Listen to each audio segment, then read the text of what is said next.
আপনারা পারেন, আপনারা পারবেন। আমি দোয়া করি, আপনাদের উপর আমার আস্থা আছে।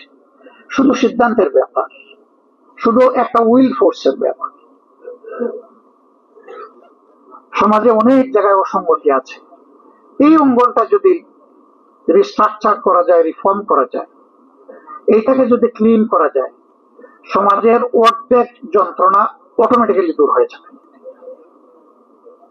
আর বাকি যে অর্ধেক থাকবে আমরা সবাই মিলে দূর করতে পারবো ইনশাল্লাহ। তবে এটা ঠিক, ড্রেনের পানি দিয়ে 14 বার হাত পা ধুইলেও একবারের ওজোর সমান হবে না। পানিটা অবশ্যই পবিত্র হতে হবে। এই জন্য সঠিক রাস্তায় হাঁটতে হবে। সঠিক রাস্তায় হাঁটলেই সমাজের মুক্তি আসবে, বেঠিক রাস্তায় হাঁটলে কখনো আসবে না।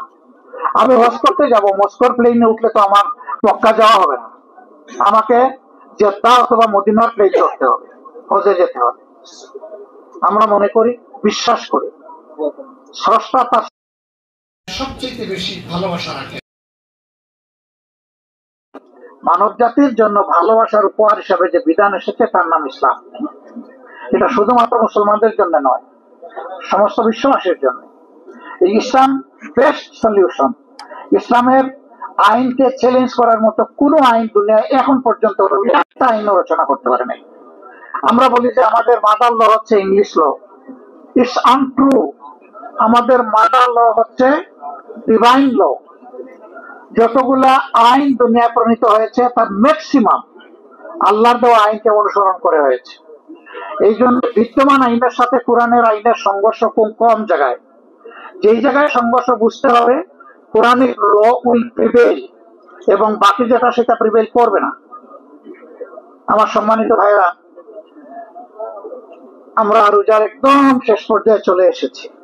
আজকে 9 ইফতার, 6টা 9 মিনিটে ইফতার। ইনশাআল্লাহ আল্লাহ তাআলার দরবারে দোয়া করি, এই ইফতার গ্রহণ করার মধ্য দিয়ে আল্লাহ তাআলা আমাদেরকে গুনাহ খাতা থেকে মুক্ত করুন।